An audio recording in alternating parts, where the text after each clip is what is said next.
A last-minute reprieve for Canada and Mexico, just hours before the deadline for the United States to slap punitive tariffs on all Canadian exports.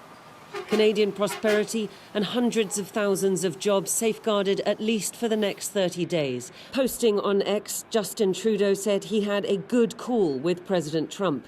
Canada is implementing our $1.3 billion border plan, reinforcing the border with new choppers, technology and personnel, enhanced coordination with our American partners and increased resources to stop the flow of fentanyl.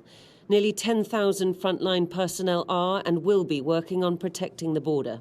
Proposed tariffs will be paused for at least 30 days while we work together.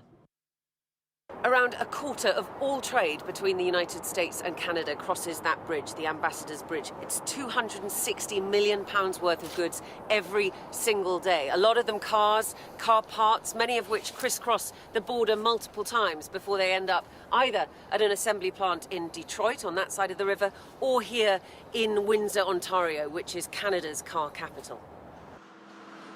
These are tightly integrated supply chains, hugely complicated to unpick and hugely costly if every crossing involves a tariff. Jib, who we interrupt over his lunch at a car repair workshop, is not positive about the future. It's not easy for people as is today to survive out here with pay and, taxes as is. Now we're adding an extra 25%. He's an idiot. I don't think anyone from Canada is going to pay him anything to ship their cars over there. I don't think that's... Do you think he actually thinks that you'll become his 51st state? I think he needs to go back to school and do a lot of research on what's reality in life.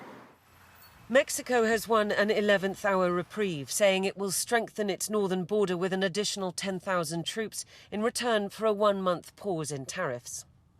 The United States, in turn, promising to combat the flow of guns into Mexico and the hands of the cartels. I told him that we've been working together on immigration, that there were results, always based on protection and respect for human rights. And then we talked about his interest, and ours as well, in reducing the traffic of fentanyl. But I also explained to him the seriousness of the amount of high-powered weapons that enter from the United States. For all the noise, Canadians remain baffled as to what exactly it is that Donald Trump wants from them. The pretext offered is the flimsiest pretext possible. Less than 1%, in fact, around 0.2% of the fentanyl that comes into the U.S. comes through the Canadian border. If border security were the issue, this could be solved in 5 minutes. Fresh off the plane from his weekend in Mar-a-Lago, the US president lashed out at the EU, the UK getting a mention too.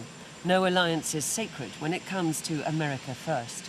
They take almost nothing, and we take everything from them. Millions of cars, tremendous amounts of food and farm products.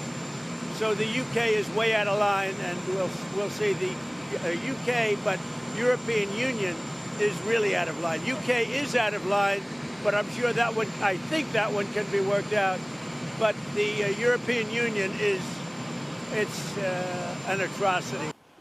Taking a wrecking ball to long-standing trade ties would fray partnerships and put a strain on the global economy. Testing those partnerships, too, is a dangerous game, but one Trump seems intent on playing.